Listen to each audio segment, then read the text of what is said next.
every single day. People want to connect with someone who...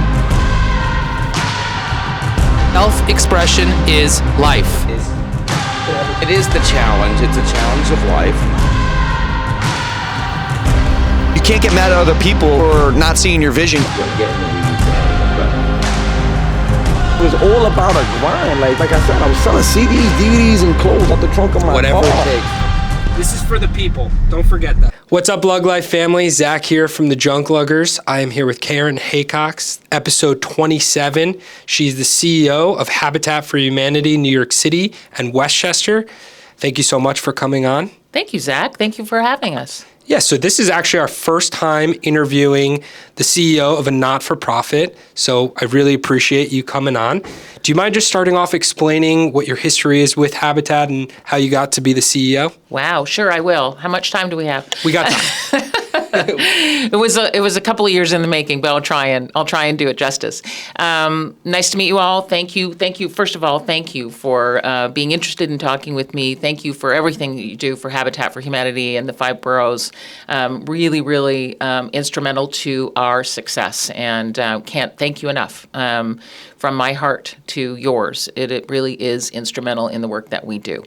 Habitat for Humanity, I have been with Habitat for Humanity 23 years. Pretty soon that's going to turn into 24. Amazing. I like to say I started when I was 5. You can do the math, but which is an old joke in my circles. But how I came to Habitat is really kind of a long, circuitous route. My background is in film and television, and I produced commercials and did a bunch of stuff, and through a bunch of changes around the late 90s, kind of early aughts, I ended up through a circuitous route becoming involved with Habitat for Humanity first in Canada, in Windsor, Ontario, Canada, which is across from Detroit, near my hometown. I am Canadian, lest I say A or something that readily identifies me as Canadian. But I got involved with Habitat first as a board member.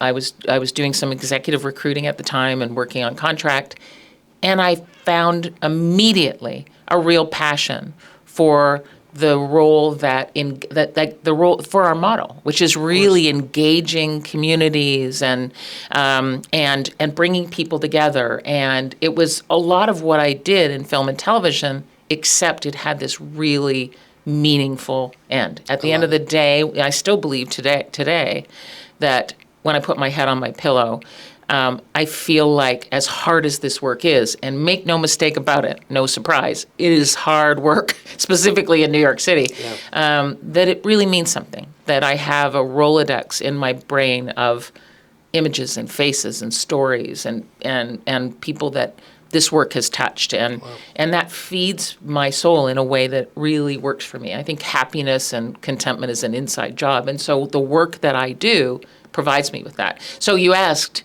how did I get here? So I got involved as a board member. The executive director of the small organization in Windsor moved on, and they offered me the position to step in. And so never thought I would be leading a nonprofit at a hyper-local level in Windsor, Ontario, Canada. Loved it. Really loved it. And about 3.5 years in, we're very closely associated geographically and to some degree philosophically with the Michigan Habitat for Humanity affiliates. As I think you guys probably well know, Habitat is a federated model, kind of not unlike you guys, where we sit under an umbrella of Habitat for Humanity International, and then there are today, give or take, about 1,100 affiliates around the nation. And then in Canada, we're in 70 countries around the world. In Canada, there's give or take about 50 affiliates across the country. So my little affiliate, we were closer in a lot of ways to the Michigan affiliate. So we worked very closely with Michigan. I got recruited by Habitat International, the quote unquote parent company, to work in a consolidated fundraising capacity based in the Great Lakes region. And we have a lot of incredible partners in the Great Lakes region, and Dow, Ford, General Motors, Schneider Electric, Masco Corporation, a lot of big entities there that I managed. But the biggest Habitat property that I got involved with right out of the gate was the Jimmy and Rosalind Carter Work Project. And that was in 2005. They were bringing that model to Michigan, and our intention was to build in all of the counties in Michigan. For those who may or may not, be familiar with the role that President and Mrs. Carter played, they manage this kind of annual project. It's kind of like our Olympics, where we bring together volunteers from all around the nation and the world in a really concise time period to build together. And it really is kind of our Olympics. It typifies what my colleagues around the world do every day, but in a really condensed format, in a very highly impactful and visible format. And so I was responsible for that, and so moved over to the U.S., got involved with the Jimmy and Rosalind Carter Work Project, and then followed that project year on year. We went from Michigan to India to L.A. to Mississippi Gulf Coast to 2009. Where's my brain is like totally losing. I think Thailand. Oh my goodness, Thailand, and we've been in national and global locations. It's just the honor of my life. And then I also worked really robustly with our increasing involvement in a post-disaster recovery world. Like, what role does stabilizing housing play? And then and I worked with a lot of multinational corporations and some celebrities and that sort of thing. And then I was recruited. I stepped out of Habitat for a minute. I was offered a position in Detroit. And that lasted almost 1 year, almost to the day. Because once you I like to say Habitat for Humanity is a little like Hotel California. You can check out, but you can never leave, right? And I was recruited to come and join the New York City organization in 2015. And I have been the CEO of an incredible team here in New York City. And we've recently grown to encompass Westchester County, the county directly north of us. So thank you. We've done a lot of really creative response things. I think that the unique thing about what we do in New York City, and I think every Habitat, the beauty of what we do is we're very unique and in context to where we get our boots dirty, I like to say. So New York City, as you might guess, really a complex scenario for affordable housing. And so we've really responded to that with the appropriate level of complexity, leveraging our brand and our balance sheet and everything that we do in service to serving more and more vulnerable communities. Incredible. I guess the first thing that stands out to me is, like, although you work for a not-for-profit, you are an entrepreneur. Like, just hearing you talk about putting your head down on the pillow and just seeing everything, and that's what's motivating you, being from a family of entrepreneurs and then being an entrepreneur myself, that's really what separates the weak from the strong. And to be in New York City, to be the CEO of Habitat New York City, you really have to be super strong-willed, right? Because you might have a great day, and then all of a sudden the next day you get a reality check of being in New York City. But the thing that's standing out to me is every time you mention President and First Lady Carter, I can see just like the emotions that come back from it, right? Yeah. Which is incredible to think. We're talking about a decade later since you've worked with them, and it's still affecting you so deeply. So do you mind just sharing like why that emotion stirs up every time you mention it? Well, thank you for that. I'm an easy read when it comes to President and Mrs. Carter. It has been the honor of my life to be so closely associated with them and who they are in the world. So just let's start with who they are in the world. And I'm not going there with he's a better ex-president than he was a president. I don't particularly buy that. Leave the politics aside. For the record, neither does President Carter believe that he's a better ex-president than he was a president. So direct from his lips to your ears, I will say that. He is, but, I think I've had the very good fortune to meet a lot of incredible people. And I have been both surprised and disappointed by those incredible people that we often encounter. And I will say that President Carter and Mrs. Carter are exactly as you want them to be. They are incredible people who, from whatever your faith background is, to watch two people walk through the world, exemplifying, living out their faith and the principles that they believe to the benefit of all of humankind, regardless of faith backgrounds. They're such a model of human decency and compassion and leadership, and such a demonstration of leveraging everything that they are towards serving others among us. And I can tell you that it's just genuine. There's just no other way to describe it. And then also whip smart, wicked smart, incredible motivator, a real carpenter. I have actually had the good fortune to build on his actual house. And I will tell you, that is an honor, because if you swing a hammer beside, first of all, my dad, wherever he is, must be very proud, because I'm a carpenter's daughter, and but to swing a hammer beside President Carter, it's a true honor. And he is a tough taskmaster when he's not building with us still. Right. I mean, he is 90, I get this wrong, his birthday is October 1st, and I believe he's 97, so he'll be 98 October 1st. And but to swing a hammer beside him is a true honor, and her. She gets, she very often gets left in the dust. Mrs. Carter will often say, I didn't start out to do this. I said, I'll do whatever you want, but I'm not getting on a roof. I'm not doing all this stuff. She said, I've been on a roof. I've done the things. Like, I have worked beside her as well, and she knows her way around a build site. And the two of them lead with their hearts, and they bring all that they are to making the world a better place. What better role models? And I will tell you that I started my first ever project with them was in 2004 in Mexico. I think that's right. In Puebla, Mexico, and Veracruz, Mexico. And the last one I did with them was in Nashville, just before the pandemic. Wow. And we're doing another one. We're back in Charlottesville, and I don't let go easy, so I will still be there. I have worked on every project since then. Garth Brooks and Tricia Yearwood, who are two people that are, I will say, walk this talk, unbelievable humanitarians, willing to leverage, again, all that they are in service to humankind.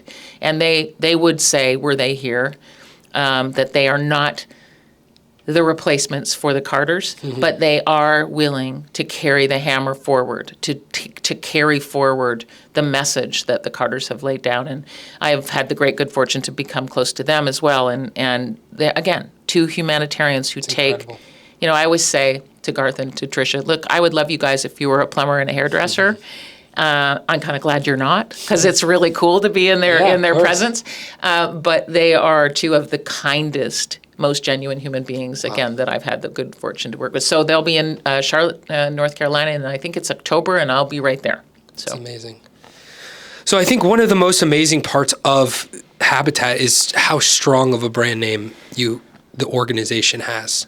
And to me, the thing that stands out is a brand name is only something, it's really what you guys do behind the scenes that makes such a huge difference. So for anyone that's been living under a rock, do you mind just explaining what the mission of Habitat is and how it became such a powerful brand name when there's so many nonprofits out there?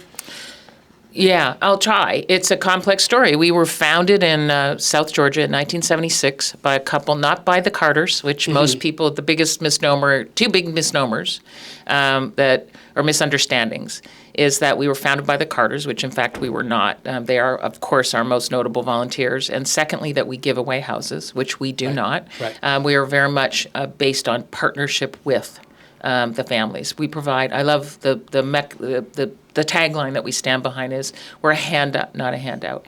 And I love that, because that really gives credit where credit is in large part due, which is these families that we seek to partner with to provide an opportunity for home ownership in a world where communities have been marginalized and opportunities for home ownership they've been precluded or prevented from owning. Many of those people are communities of color, where like redlining and racially unjust lending practices have prevented people from access to home ownership, where people who look a lot more like you and I have had access to different kinds of access. So, in short, you didn't ask for the political history or the political landscape. The very short piece of our mission is that we believe in the opportunity for all people to have simple, decent, stable home, and all of the benefits that accrues. And we believe wholeheartedly that home is homeownership and the opportunities that we all benefit from when we have the kind of wealth creation that can be generated from that stable home. Many of our communities that we work with are paying in excess of 50% of their income monthly towards shelter. Wow. So map that on whatever your circumstance is. Map that onto your circumstance. And then how do you address things that, how do you address health crises? How do you address education? How do you address food insecurities? How do you address transportation challenges? How do you address economic volatility of any type? Yeah.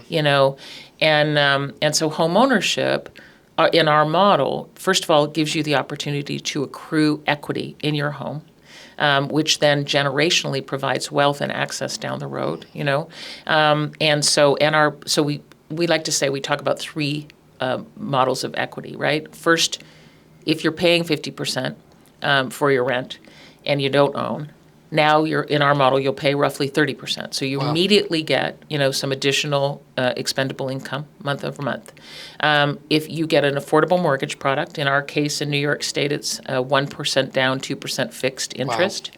And so over time, you're paying down that mortgage, and you benefit from that at the point of sale. And then third, the appreciated value of your home, we have some shared equity models or limited equity models, but you get a percentage of that increased equity. So these are from families, and who these families are, they're doing everything right. Many of them they certainly have employment. They probably have more than one job. And yet, so they rise above the level of any kind of subsidized housing, and yet they can't reach a market solution for housing stability.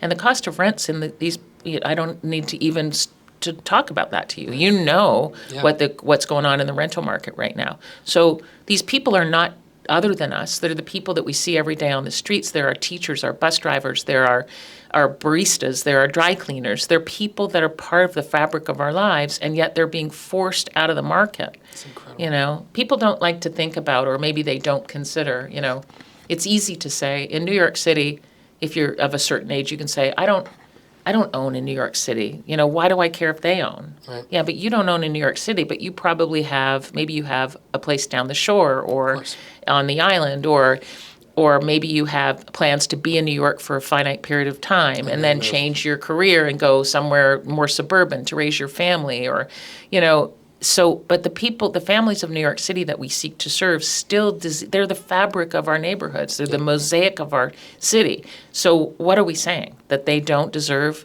stability in their home? And I'm passionate about the role of homeownership in the rubric of affordable housing. It's very easy to think about affordable rental solutions. They're not for everybody. And housing is, somebody way smarter than me said housing is much more than a product. It's a process. It's a continuum, right? And so if we're providing affordable homeownership opportunities, we're pulling people into homeownership, and that creates space where people can move along the continuum, right? Pulling people up off of the street onto subsidized housing, out of subsidized housing into rental or affordable rental, out of affordable rental into something that's more stable and ownership based. So you can see that it serves all, right? Yeah. It's incredible. Now, fast forward to 2015, you become the CEO, which, if this is not the most challenging habitat out there, it's got to be one of the top, right? Yeah. How, looking back from 2015 to now, for anyone that's interested in starting their own organization or to be a CEO of a nonprofit, what kind of tips or recommendations would you give someone? Wow, that's a big question. I think I want to say it's all about them. It's all about the staff, right? It is, everybody. It's way too easy to think that as CEO you come in and say, "And thou shalt," right? That's just not how things work. All of the great ideas in Habitat for Humanity, it is true to say, the great ideas come from the field. The innovation comes from the field. Whether you're sitting at Habitat International and looking across the U.S. landscape, whether you're looking across the country or regional landscapes around the globe, all of the great ideas are in response to creative responses to vital need in the field. Yep. And you have to recognize that, right? And so you have to elevate that opportunity. So if I've been successful at all around this, and it's because I believe the same is true in my organization. The great ideas are in my team. They are the people who know these housing programs in this city to a much greater degree of complexity than I do. So what I like to think I can do is listen, and then I believe it's almost like an orchestra conductor, to kind of torture the metaphors, where I can kind of give good idea, or give rise to the good ideas and put aside maybe the not right ideas, right? And sort of listening to your team, trying to build investment in their role, their solution, build ownership, and then really trying to get the resourcing, give appropriate resourcing to give rise to some of what we've done. In our organization in general, we've had just a mad trajectory since 2015, for which I am incredibly proud and don't take all of the credit, right? And I think the first thing that we did was we leveraged our balance sheet to create a CDFI, or a Community Development Financial Institution. The Sydney House? No, CDFI is actually a lending entity. Oh, okay. It's a non-bank lending entity. So CDFIs are basically grassroots lenders. We tend to be the lender of last resort. So we leveraged our balance sheet to create some pool of capital that we distribute in the form of low-cost loans to colleagues in the housing sector to incent housing that we will never physically touch. And so that, we're now about a $7 million fund, and we're looking to create new products, maybe by adding some of our products will support refinancing of some of the low-income cooperatives that exist around the city. We've also launched a preservation initiative where our GC, or general contractor, will get in and do some of that preservation. So we lend, we can be a GC absent the volunteer model, right? So we've got GCs going in supervising complex work. Our teams can do review with some of these, there's low-income cooperatives, and they sit with the boards and they review their books and they provide technical assistance. And we can so we can lend to them if they need roofing or fire escapes or HVAC systems. And then we can work with them to monitor their existence within the city and access new pools of capital. But so I'm proud of the New York City, Habitat New York City Community Fund is this lender of last resort. So we've taken our balance sheet and turned that into helping our colleagues, so in terms of unit count, it's helping us to serve families that we never physically meet nor touch, which I think is, you mentioned the brand awareness. I mean, to whom much is afforded, much is expected. And I think what we've tried to do is leverage all that we are in service to serving more and more vulnerable communities. And you'll hear me say that time and again, because that's really what drives me. So this lending was our first step. The other thing that we really focused on was long-term permanent affordability. What was happening in the origin of the species, when Habitat for Humanity started out, you asked, we were founded in the South, and then we were this grassroots movement where really our founder, Millard and Linda Fuller, they believed that anybody who wanted to be part of Habitat should be part of Habitat. So initially we were all over the map. I mean, there were habitats, there were 8 habitats in the suburban Detroit market, as an example. Very great, but very complicated for the donors. Like, I just gave to Habitat, why are you here? I don't get it. 7 more, Yeah, so a little bit of streamlining happening, but that grassroots nature is really what makes us strong. You asked what made the brand so strong. I think President and Mrs. Carter surely did not hurt. Every president, save one, has actually built on a Habitat house since President and Mrs. Carter. They've done something on Habitat. And so I think really the Carters, I think you have to give credit to the Carters for putting us on the map. I'm sorry, I'm meandering all over the place in my answer. It's amazing. But I think also it's just really that sort of grassroots idea of, you have to give some credit to the publics in the world. Like, it's the American public, the Canadian public, the European publics we gave them a mechanism to rally around a cause. And in this world where we can write checks and pour our money into a big hole and not really see a tangible result, Habitat provides a very tangible result to the work that we do, right? It suits my personality perfectly. Yeah. I can see a project come up. Touch it, I can see it, and then I can drive by it a year from now or 2 years from now and see light and life going on behind the window. And I think that resonates with people. There's that ability to be part of something bigger than themselves, to put their hand out and provide a hand up. So I think that has a lot to do with it. And that brand is really what we brought in New York City, is how do we do more with that brand? And so I said the CDFI, I said we focused on long-term affordability. We were part of a land trust movement. We've recently grown into Westchester County, so we were awarded a bigger territory. We're looking at an aging in place launch of a new program which will help seniors stay in their homes longer. Wow. We're looking at ADUs. This sector is filled with acronyms. ADU is accessory dwelling unit, means that it adds a unit of housing to an existing affordable housing unit. So think tiny house in the backyard that your in-laws can live in and be safely housed as they age.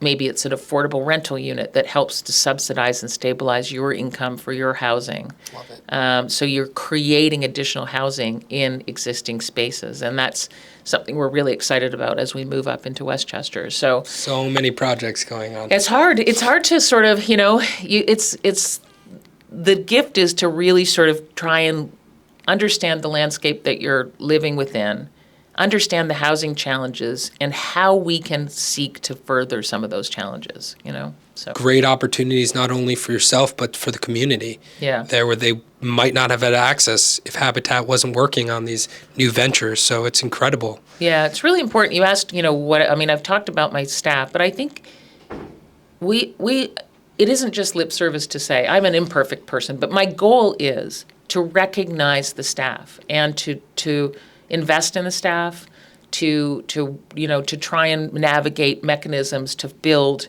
connection within the staff. Yeah. We, all of us, spend a good deal of our time at work, at the four-letter word work.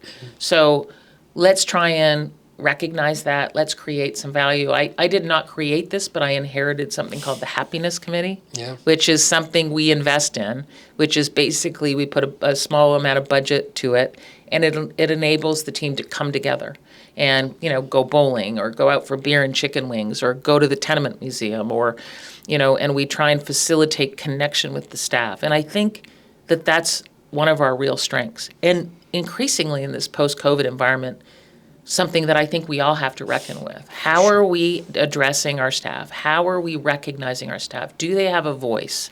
And it's a complex, multi-generational, very diverse lens that suddenly it's very different with somebody sitting here with going blonde. I like to say going blonde with gray hair, like understanding the different ages in the workforce. I think that's incumbent on any leader, is to be considerate of.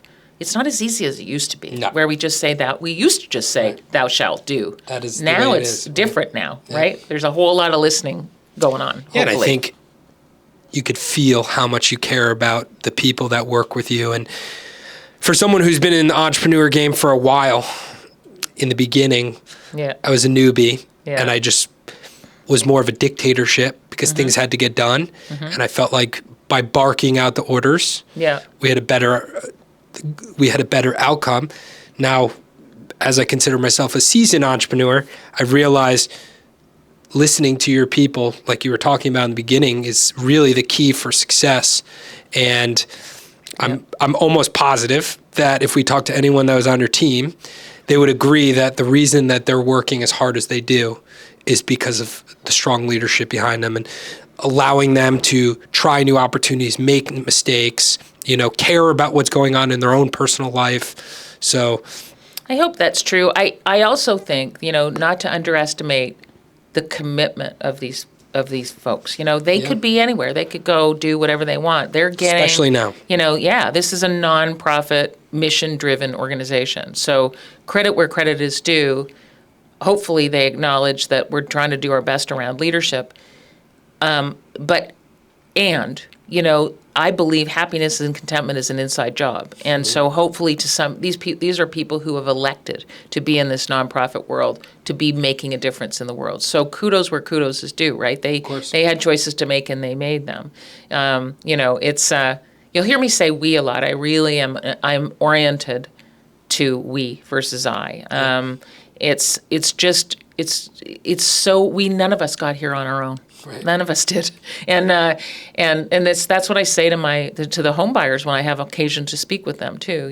There's so much fear in the Habitat model on the part of the home buyers. And oh my God, when I bought my first home, which incidentally was about 5 years after I started working for Habitat, I didn't own at first. I didn't really understand it. But when I bought my first home, this is God's honest truth. I lived like somebody was going to come knocking on my door Any day and say, I don't know, there's been a huge mistake. I'm not quite sure how you got this mortgage, and I know, intellectually it's not true, but emotionally, that's really what I felt. I was scared. I was terrified that I had done this. And now I recognize all of the benefits that it's afforded me, And so I have a lot of empathy certainly for our partner families. And I'd like to be able to think about our workforce. I'm keenly focused at the moment around how does our workforce afford stable housing? Of course. Because they don't fit within our model, but how do I ignore them? So it's an interesting challenge to try and figure out. Love it. I think, my entrepreneur journey with Habitat started Hurricane Sandy. Yeah. I volunteered. I was there. Yeah. Oh, yeah. So I volunteered. It was Long Beach. Yeah. That got hit one of the hardest. And we brought a couple junk luggers trucks. So this is 2012 or 13. And 2012. 12. Yep. And we helped out for the day. And man, driving in, it's still to this day, it gives me chills because it looked like a war zone. It really did. Yeah. And we brought, I believe, 7 trucks, and we filled it up almost immediately. Yeah. Like, we didn't even make a dent in how much needed to go. It's stunning, isn't it? Staggering. Yeah. And that's nothing short of people's lives that you're parting away. That they weren't prepared to part with. Right. Right? And it's I've been in disaster response work. It is, when you are that close up to it, it is life-changing. Yeah. It changed me forever. Yeah, and I remember... in my case, it was Hurricanes Rita and Katrina the first time. Gotcha. Yeah. And I remember talking to everyone, all these homeowners, and they're like, as soon as they got over the shock phase, their next phase was like, is someone going to help me out to pay for my house? Right. And it was just like such a humbling experience driving in and then driving back to the city, because the closer you got to the city, the more it started to look like normal because they cleaned it up faster. Yeah. Yeah. So being part of the disaster areas, like, how has that affected you? And like, how do you go back to normal after seeing that? That's a good question. I don't know that you ever go back to being normal. When you've seen that kind of devastation that Mother Nature can wrought on people, like Hurricane Katrina and Rita were the first time that I had ever seen that kind of work and that kind of damage. It was, at first, I was in a car with a small number of people, and we were driving. We had landed in New Orleans. We're driving out of New Orleans on 10, and then you're driving. We came driving up towards Mississippi and Bay St. Louis and Waveland and Biloxi, and we were driving along, and you're sort of going, oh wow, look at, and there's piles of stuff, and then eventually no one in the car is saying anything because it's overwhelming. There's dolls, like I have images in my head of, kids' toys on the ground and pictures and antiques or things that meant something to people are now in a rotting heap on the ground. And they left their, I heard the stories of the people who are impacted who left their house that morning with their wedding ring in the dish on their dressing table. Like this woman saying to me, I don't have my wedding ring. I ran out and I didn't put it on because we needed to get out of here, and now my house is gone and my ring is gone. And she couldn't get over the ring, right? And of course she couldn't get over the ring because who of us plans when maybe I guess they knew a little bit, right? I'm not saying it happened in that kind of suddenty, but it did give me an appreciation for the delicacy of life, like how delicate things are. They can turn on a dime. I've listened to people talk about challenges with, I remember this one guy saying to me, we bought this house 2 years ago. There was no house, I want to be clear. He was sitting on his lot, and the Mother Nature, the ocean, had reclaimed all of it. And the house on both sides of him were fine. And his house was gone. This is the quirk of fate. And he said he had heard from his insurance agency, who had offered him less than what he owed in his mortgage as their first settlement. Now, I don't know how that all impacts. Eventually, I think you get to a place where it's sort of decent and maybe there's some top-ups. But it was stunning to me because I thought, that could be me. Yeah. That could be my house sitting right there.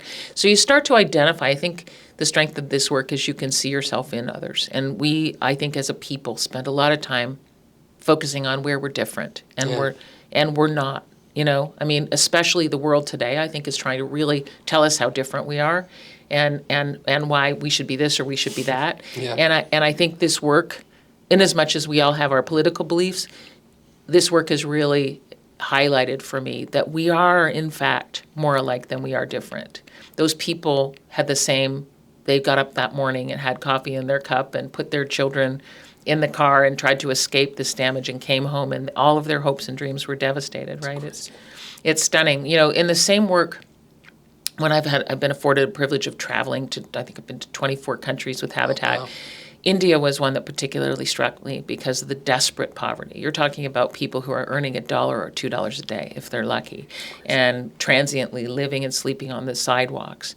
And I have this image in my head of this young mother brushing her child's hair in the morning. They had slept on I felt like a voyeur. I was in the hotel looking down, and they had spread out all of their belongings and slept under these tents on the sidewalk outside of the hotel. And in the morning, she was brushing her daughter's hair, and she had this bright white shirt on to go to school. And I thought, she has the same dreams that we have. She has the same needs that I have. That, you know, and so I will say that I use the word need. It's really very much changed my understanding of the word need. I come home from trips like that, and I look in my closet and I look in my basement and I think, I have too much stuff. Yeah. You know, or I would say to my partner, look, you know, we need a new TV. You know, or she would say, you know, we need a new TV, and I would say, let's be clear, we want a new TV, but we do not need a new TV. Yeah. So let's just be very careful about the word need, because certainly I think in the United States, with certainly there are money exclusions, but we in the United States are, you know, there are, as much as there is desperate need, there is also a level, you know, we are so afforded such privilege. When you look at two people who make $2 a day and live on the streets, not that doesn't happen. Maybe I shouldn't, that's a false comparison. That does happen in the United States. I want to be really clear. Yeah. If you've been in the Appalachians, if you've been in urban poor, if you see the homeless populations on the street, I mean, so let me restate that. We have desperate need here as well. And when you see people in India and Cambodia and Thailand who live in conditions that we keep our dogs in. Many of us keep our dogs in better conditions than these people are forced to live. And it isn't because they're not as smart as we are. It isn't because they don't have the same dreams that we are. It's just they have less opportunities than we do. They were born. Right? And so that's where I feel called, you know, to those who have been much has been afforded, much is expected. And I think, you know, and the secret of happiness is by helping someone else, it fills you up. That's what I have found. I feel happier in the world doing the work that I do by helping someone else. When the committee in my head starts going to war with how angry I get, doing something to reach out to someone else, it sounds Pollyanna-ish, but it is the abject truth. It will make me feel better. And right? Yeah. Right. So, yeah. And I think, you know, obviously there's a ton of poverty in the United States, but like our company is a perfect example of how much shit people have. Yeah. Because they can go on Amazon, they can buy whatever they want. They can go to IKEA, they can buy consumer-driven. Like more stuff is going to fill up that hole inside me, right? Yep, totally. And I feel the same way as you. Like seeing the amount of junk and furniture and just the amount that people, not only just estate cleanouts when people pass, but like they move to a different city and they can't take, you know, their whole house with them. And then we go in, it's like, made me such a minimalist. Yeah, I'm a much more of it has a sneaking way of sneaking in on you. Of course. So, but I'm a much more of a minimalist than I used to be. It's funny you should say it. I was looking at my living room this morning and thinking, you know, apart from the books, suddenly books have started to come back in. I really had been staying out of the book business for a while, but I thought I'm doing a pretty good job in here. There's not like a ton of stuff. I used to, it gives me a sense of calm not to have too much stuff around me. I get it. Yeah. It's crazy. Well, listen, because of that, we're so fortunate again by your partnership because, when, by repurposing usable goods, first of all, strong environmental statement, right? Yep. Let's not send goods that could be repurposed and resold for better ends. Let's not put it in a landfill. Let's try and find a home for it so it can be repurposed for some of these people. So, our restore model that you can donate those estate sale goods and then we can sell it and that money comes back and drives affordable housing. It's the giving cycle that just keeps on giving. And anyway, it's I totally agree. It's really important, and I mean it. I mean, the only guideline that we have, and people say this to me all the time. I had a long conversation with a colleague and friend. She said, "We've got 2 storage units. Will you guys come and get it?" And I said, "Look, you have to walk through it. And tell me you buy it. Like, I don't want your junk, right? Like, I don't want your stuff that is broken and falling apart because our model isn't that we just."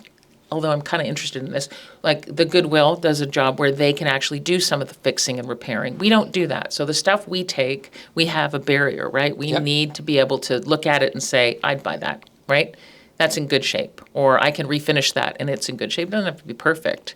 But it's just such a great model because it really does. It is the gift that keeps on giving. And it keeps it out of landfill. What a terrible, terrible shame for some of this stuff to just go into landfill and never to fill when there's so much need in the world. Someone comes along and says, I need a new bed or I need a new couch or I need, those are real needs. Yeah. There are people who are our shoppers from the Restore who really do have a need for affordable ways in which to house their families. And then there are people who say, I need to buy something for my Airbnb. And if I'm going to buy it, I may as well get a break on it. And this, by shopping with Habitat Restore, it helps them, right? Yeah. So they feel motivated by their shopping dollars, doing their consumer purchasing, doing good work. So it's just a great model. And again, our partnership is so important to us. Absolutely. And I feel like one of the coolest parts of our partnership is, so we're a professional fundraiser for you. We have a store in Long Island City, very similar to your Restore in Woodside. And we sell items, and anything we sell, 10% of the sales goes to Habitat, which I cannot even believe how fast that grew. Yeah, I think it's amazing. In 2022, we donated over $100,000 to Habitat in New York City. I know, that's amazing. Thank you. Of course. It's our honor. But the other cool part is your truck comes to our store. Yeah. We had so last year we were able to divert 45,000 items out of the landfill. That's amazing. And we're just scratching the surface. Honestly, if we had bigger space, if we had 100,000, I know you get it. That's us. If we had 100,000 square feet, I guarantee we could do 100,000 items. So right now it's like we're so selective, and we had 700 nonprofits come and have pickups at our store. One of them obviously being Habitat Restore, and they pull up. You guys pull up with your huge box truck and you fill it up. So it's like, at first, we were so scared that we were going to cannibalize the other nonprofit stores. But then not only are we able to donate money, being a professional fundraiser for you, but also the store can come, pick up items for free and sell it at your store in Woodside. Great. So it's really great.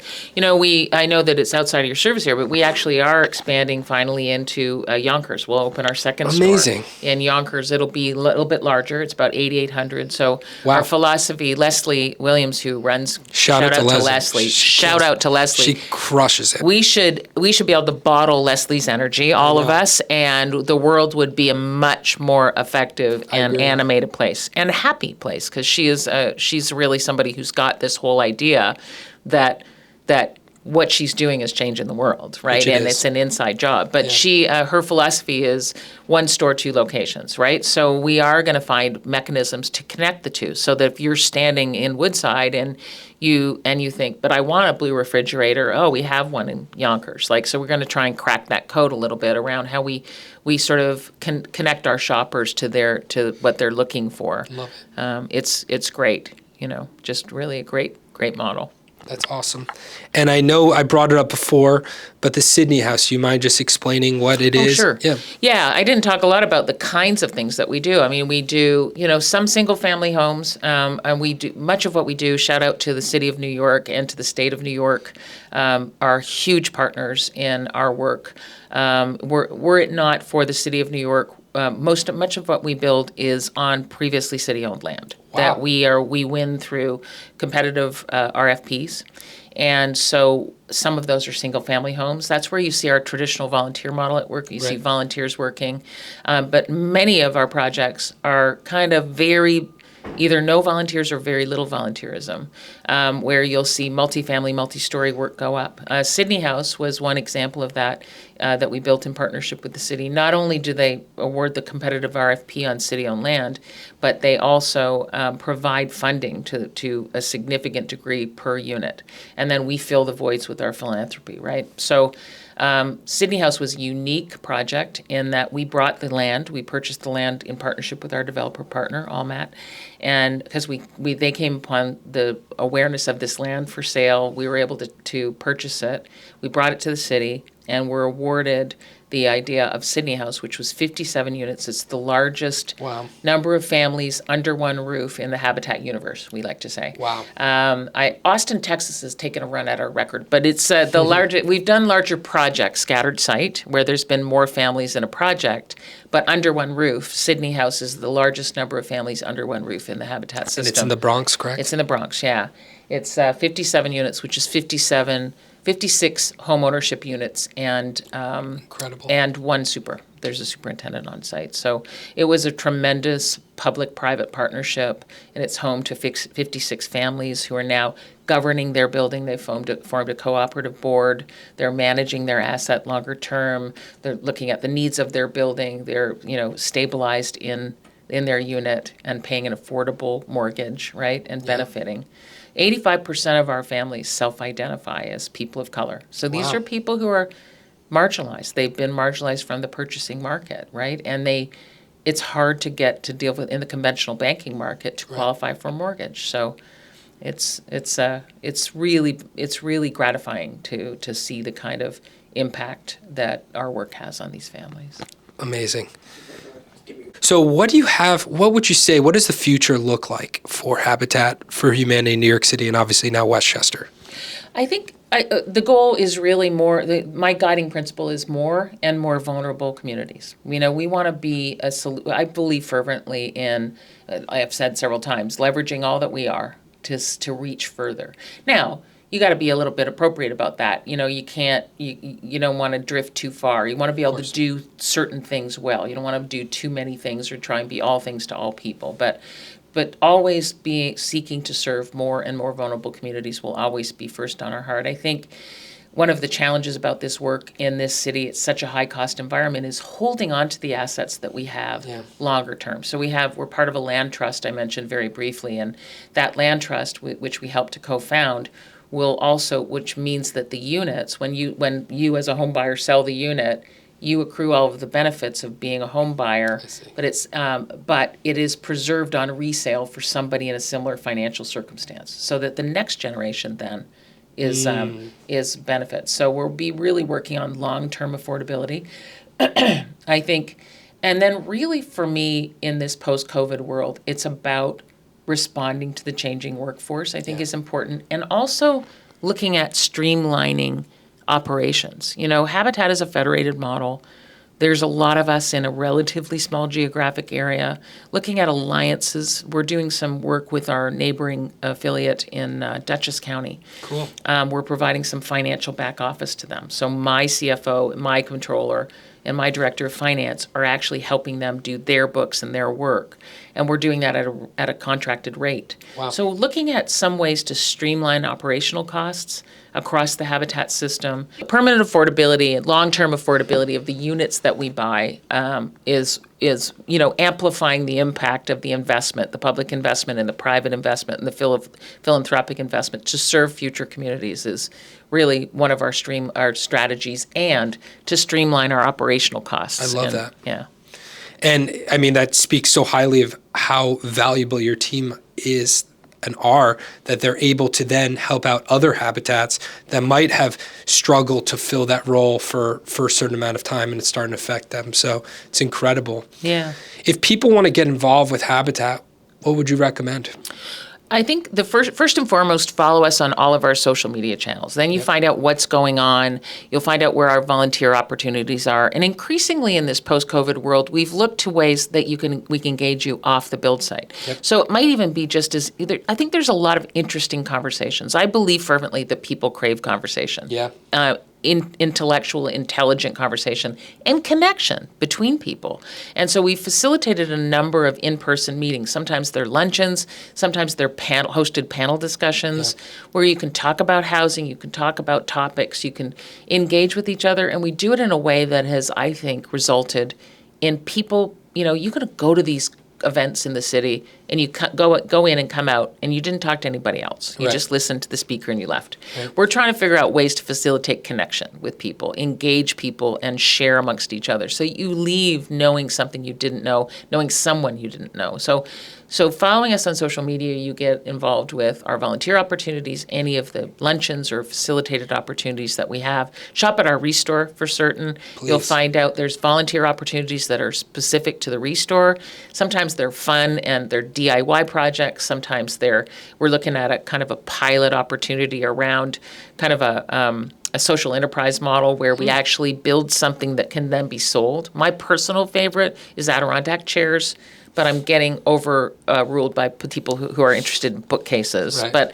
But I think so it could be something fun. I think finding ways to get your children involved is also good. There's lots of mechanisms for youth build or younger people or young professionals networks to talk about their professional careers. If you're interested in board service or committee service, there's often opportunities to bring what you do in your life, to the work of Habitat to further our work that is off the build site. So I love it. And you have an amazing newsletter. Yeah. I just got your newsletter yesterday. Yeah. And I feel like in a world that has very crowded emails campaigns, I feel like Habitat always does such an amazing job where it's like it gives you not only value, but it also gives you the opportunity to see what's going on in a non-intrusive way. So thank you for that. I'm sure there's a hard team working on that. Yeah. Thank you. That's a lot of work. Yeah. You could have a billboard anywhere in the world. What would it say and why? How could I not say Times Square? And we have had a billboard in Times Square. And what would I have it say? I think it's in the simplest of terms, join us. Love it. I think in the simplest of terms, join us. Do you have any questions for me? First of all, what drives you to do this work? What drives me to do the work? I mean, a lot of it is the people. I know you just mentioned it for a while, but, we had our company meeting this morning. We had about 100 people there. It's 6:30 in the morning for 1 hour once a month. And I usually start off by saying to them, I do not take this situation lightly. Between the 100 people plus your entire families, we're talking about hundreds of mouths are being fed off of paychecks. Mm-hmm. So that part really motivates me and always forces me to think out of the box. There's a lot of furniture removal companies out there. There's a lot of different types of thrift stores out there, but I feel like we know what our niche is, and I try to make sure that we're focusing on the right things so we can continue to provide opportunities for every New Yorker really who wants to be involved with our organization to grow within the organization. Very similar to your situation where you've been with Habitat forever. I've been with Junk Luggers now for 50% of my life. Yeah. And, I've done I'm not quite at 50% of my life yet. There you go. Getting there. And, I've grown so much within the organization. And like some of my favorite coworkers are people that started off on a truck. Or I found off Craigslist and now he runs he's our director of training. So to me, it's starting to get really exciting that my dream and vision 15 years ago is now resulting in a high-paying career that someone really thought they were just collecting a paycheck from, and they've stuck it out for all these years. I also think what we're doing with you guys is just so powerful. I always loved Junk Luggers, but it's expensive. You know, it's for people who value their time or they're too busy. And now with our with Remix Market, we can provide these unbelievable piece of furniture for a reasonable price, which to me is like the real give back to the community. Right. That's great. Yeah. That's great. Well, you're you know the secret, right? Is that you could do this work without engaging us, and you do, and yet you guys choose to be part of a bigger picture. And so, that's the secret of life, right? Is that I really do believe it's an inside job. Yep. Giver's gain. Yeah, that's exactly right. So you mentioned it. Everyone should follow Habitat for Humanity on Instagram. Sign up for your newsletters. Sign up for our newsletters. Get involved. Come out. If you haven't built, many people say to us, "Oh, I did that in college," or "I've always wanted to do that," or "I did that with my faith group," or "I did that once before," or "I did that with the company I worked for," or just do it again. Or people, just come out and do it again, and come out and do it with us in New York, because it's important, so get involved. It'll change your heart. It'll change your mind.